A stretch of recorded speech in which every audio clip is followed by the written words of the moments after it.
தஞ்சை அருகே திமுகவை சேர்ந்த தொழிலதிபர் மர்ம நபர்களால் வெட்டி படுகொலை செய்யப்பட்ட சம்பவம் பெரும் பரபரப்பை ஏற்படுத்தியுள்ளது. திருவாரூர் மாவட்டம் சோழங்கநல்லூர் பகுதியைச் சேர்ந்தவர் பாபு. 48 வயதாகும் இவர் திமுக பிரமுகராகவும் காரைக்கால் துறைமுகத்தில் போக்குவரத்து வாகன ஒப்பந்ததாரராகவும் இருந்து வருகிறார்.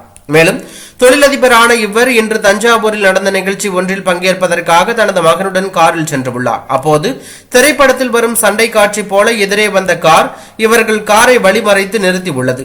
இதனால் ஆத்திரமடைந்த தொழிலதிபர் பாபு காரை விட்டு இறங்கி எதிரே நின்ற காரில் உள்ளவர்களை தட்டி கேட்க வந்தபோது அந்த காரில் இருந்து இறங்கிய மர்ம நபர்கள் பாபுவை சரமாரியாக அரிவாளால் வெட்டிவிட்டு சம்பவ இடத்திலிருந்து தப்பிச் சென்றார்கள். இதில் பலத்த காயமடைந்த பாபு சம்பவ இடத்திலேயே பலியானார்.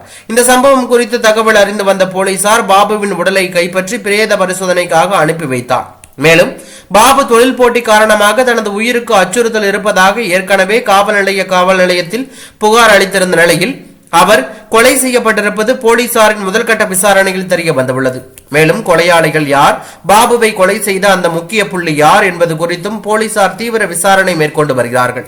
ஆளும் கட்சியை சேர்ந்த பிரமுகர் படுகொலை செய்யப்பட்ட சம்பவம் தஞ்சாவூர் மற்றும் திருவாரூர் மாவட்டங்களில் பரபரப்பை ஏற்படுத்தியுள்ளதாக தகவல் வெளியாகியுள்ளது.